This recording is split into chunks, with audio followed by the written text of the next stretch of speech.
In the land of grills, welcome back, folks. We got the Traeger Woodridge out here today, and yes, we are making bacon wrapped shotgun shells. Gonna have a little bit of loose hog on top of the bacon, get that nice and candied in. I'm gonna show you step by step how to make these things. Super simple. Remember, if I can do it, so can you. And then we're gonna show you how we're gonna cook them. Absolutely delicious, folks. And so simple to do. Let's get started. All right, so here's the beauty about doing shotgun shells is you can kind of put whatever you want as long as it fits.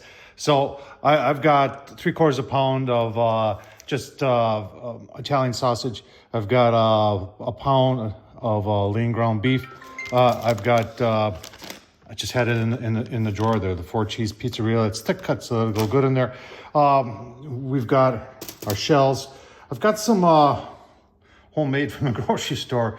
That stuff right there, pico de gallo. I know I'm pronouncing that wrong, but it's got, got some good stuff in there, onions and tomatoes and such. I'm gonna mix that in there also. And then I'm gonna season, especially the meat. So this Farm 407, if you like pepper, this stuff has got some good pepper in it. And then I'm gonna stick with the heat, but with some sweet heat from Burn Pit Barbecue, this fire for effect, really like this. Got a pound of bacon. You don't use thick cut. Just, in fact, you used to be able to find thin cut. Can't find thin cut. All I can find is regular cut anymore. And when I cover, I'm gonna make sure I cover the entire shell. Anything part of the shell left exposed will probably get a little bit on the hard side. I've got, how I love the Blues Hog Raspberry Chipotle. When we're about ready, and when you cook this, you're saying, well, I've got pork in there, so 165 internal. However, you're going to cook it till the bacon's done. 325, we're going to do it on the Traeger, and about an hour or so until the bacon's done. And then we'll put some of the Blues Hog on there. Got a mixing bowl, combine our ingredients. We'll stuff it right in the bowl. It's super simple. I'll give you a look-see. All right, some people will ask, do you put all the ingredients in at once? So I did the meat first, and I also seasoned the meat. And you gotta be careful not to over-season. And you're gonna say, well, how much is over-seasoning? It's just, if you think it's too much, that's probably too much.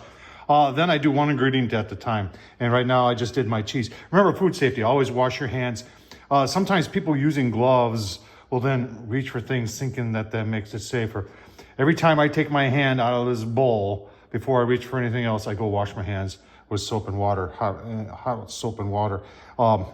So on to the next, we're gonna go with the stuff next.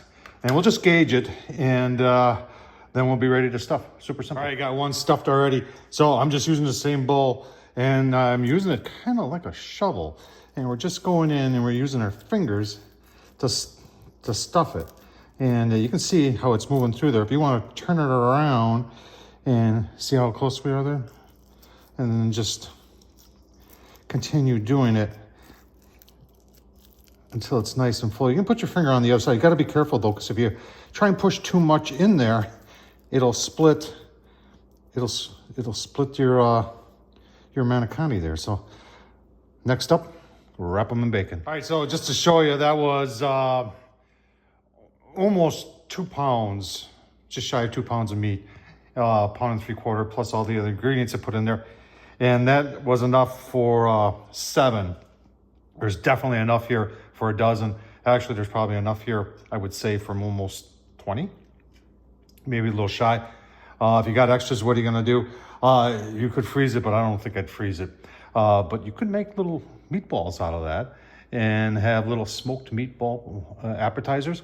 That sounds pretty good. We'll put a little bit of the Blues Hog on top of it. Yeah, that sounds mighty good. All right, let's talk about wrapping it. So I did split one, and you're saying, what do you do if you split one? You can see this one. This guy got split, and well, the bacon should hold it together. I'm not going to say throw it out. Just know which one it is, and when the bacon shrinks, it should hold it all together. But if it doesn't, you'll be the first to know. Let's wrap. And remember, we want to try and get as much of the manicotti covered. Now, what if my bacon isn't long enough, Tom? First of all, let it sit out. Try and put that the first thing out so it warms up a little bit. And then you can, like this stuff is not long enough, you can very carefully stretch your bacon. A little tip from Tom Horsman there. See how much we stretched it out? Now we're just going to take And after you do the first couple, you'll get the hang of this. And you just wrap it like this. Now watch, this one's going to be too short. It feels like it's going to be. And you can always redo it here. Let's read. Of course, the one I'm going to show you is the one that I screwed up. Let's stretch that bacon a little bit more. There we go. And now we're just gonna wrap back over like this. As you can tell, I am nothing but an amateur. But even an amateur, you know, it's covered. Easy peasy. Remember, if I can do it, so can you. All right, so there they are on a plate. I did sprinkle a little bit more of the burnt pit barbecue on top of it. We're gonna cover that with saran wrap and into the refrigerator for a minimum of 4 hours. And that'll allow some of the juices to get in and start softening up that manicotti. See you next when we're going on the Traeger. All right, let's get our manicotti on there. I don't even know if I'm pronouncing that right. But these were actually sitting in the refrigerator for 7 hours. Got a drip pan down there just because it makes it easier. For cleanup, remember there is bacon here. Just gonna put them on this, that, and like that. Push that down there a little bit. Some room here. Okay, as you can see, a lot of room here on the old Traeger. Get it covered down. Set a timer for about an hour. Got the timer set. The Woodridge does a very nice. The app works. It's flawless. It was easy to use. And I'll leave a link down below the review I did on this grill. I really, for the amount of money, it's a real deal, and it goes on sale all the time for like $6.99. And there's just a ton of space in here. And this thing is does a very nice job. I am using, if you're wondering what pellets I'm using, yeah, I'm Traeger all the way today. I don't know how that happened, but I'm using the hickory Traeger. I bought like 2 bags of Traeger a while ago, so just using up some of the hickory from Traeger and give you a look-see. In 58 minutes. About 25 minutes left. See, we just went up to 330. Runs are a little bit warmer on this side as opposed to that side. Let's take a quick look here. Oh yeah, look at that. Browning up real nice. Keep on going here and give you a look-see.